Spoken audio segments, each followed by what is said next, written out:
তো আষাঢ় মাসের বৃষ্টিটা তো এখন ভাদ্র মাসে এসেই হচ্ছে, এর জন্য সাত সকাল থেকে একেবারে বৃষ্টি হচ্ছে। হয়তো বা আগের দিন রাতে থেকেও হতে পারে, তখন ঘুমাচ্ছিলাম বলে টের পাইনি। আর এই বৃষ্টির সঙ্গে তো খিচুড়ি একটা বিশাল মেলবন্ধন, এর জন্য আগের দিন খিচুড়ি হয়েছিল, তো সেটাই রয়ে গেছে। তো সেটাই একটু ডিম ভাজা দিয়ে খেয়ে নিলাম।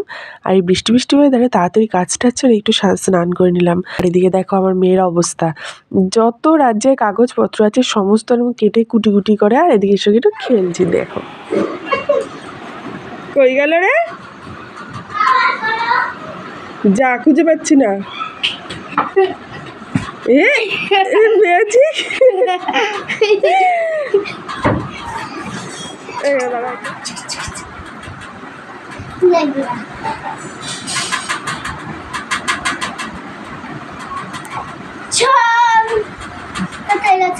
কোথায় গেল?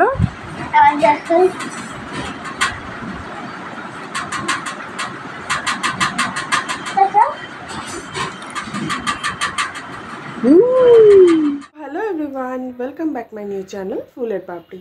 তো আজকে হলো সানডে, আর সানডে মানেই তো ছুটির দিন। আর এই ছুটির দিনটাকে আরও সুন্দর করার জন্য সকাল থেকেই একেবারে ঝমঝমিয়ে নেমে যাচ্ছে বৃষ্টি। দেখো এখন একটু ছাড় দিয়েছে, কিন্তু সকাল থেকে মানে অঝোর দ্বারায় বেরিয়ে যাচ্ছে। কি আর করা যাবে, আর ছুটির দিন আর ঘুমাতে একটু দেরি করেই আজকে ঘুম থেকে উঠেছি, যাতে মানে আজকে যেহেতু মেয়ের স্কুল নেই আর যেহেতু বৃষ্টি বৃষ্টিও পড়ছে। আর কালকে ওর বাবা এনেছিল খিচুড়ি, আর এরকম সুন্দর সুন্দর বৃষ্টি হচ্ছে, আর সকালবেলায় খিচুড়িটা দিয়ে ব্রেকফাস্ট সারলাম। তো আর দেখবো মানে খিচুড়ির সঙ্গে বৃষ্টির একটা অবিচ্ছেদ্য বন্ধন আছে, মানে খিচুড়ি আর বৃষ্টি যদি ধরো পাতে গরম গরম খিচুড়ি থাকে আর বাইরে ঝমঝমিয়ে বৃষ্টি নামে, তো ব্যাপারটা ভীষণই ভালো লাগে। তো আমার তো ভীষণই ভালো লাগে। তো আর কি করা যাবে। আর সো সেই দিয়ে আমি ব্রেকফাস্টটা সারলাম। আর আজকে এদিকে বলছে যে বৃষ্টির মধ্যে বাবু মানে আমার শ্বশুর বলছে যে আজকে হলো পাতুরি করবে। তো পাতুরি বেলে মাছের। তো এখন সেই দাদাভাই সকাল থেকে সেই বৃষ্টির মধ্যে রেনকোট পরে পেছনে কলা গাছ আছে, তো সেখান থেকে আনতে গেছে কলা পাতা। তো সেটাই এখন তোমাদের চলো দেখাই।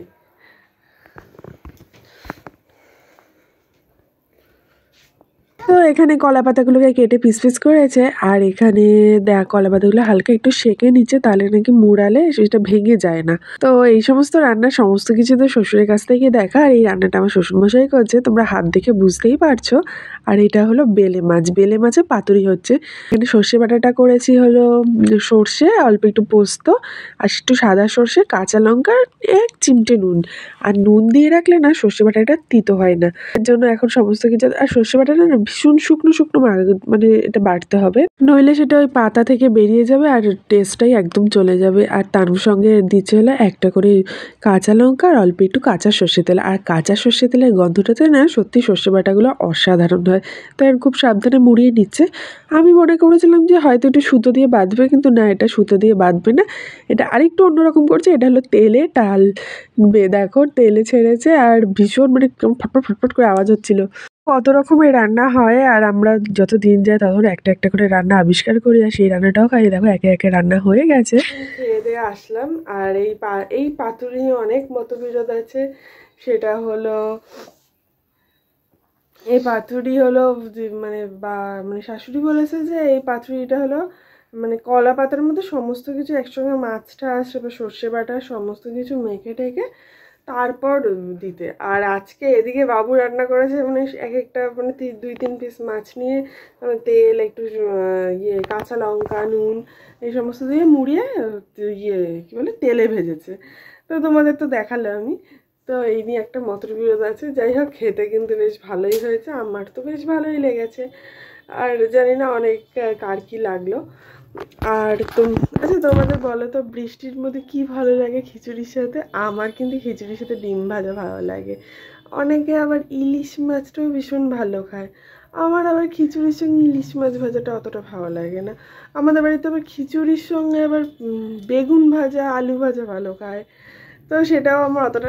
খিচুড়ির সঙ্গে ডিম ভাজাটা সত্যি ভীষণ ভালো লাগে। আর এই বাড়িতে আবার না পাতলা খিচুড়িটা বেশি ভালো খায়।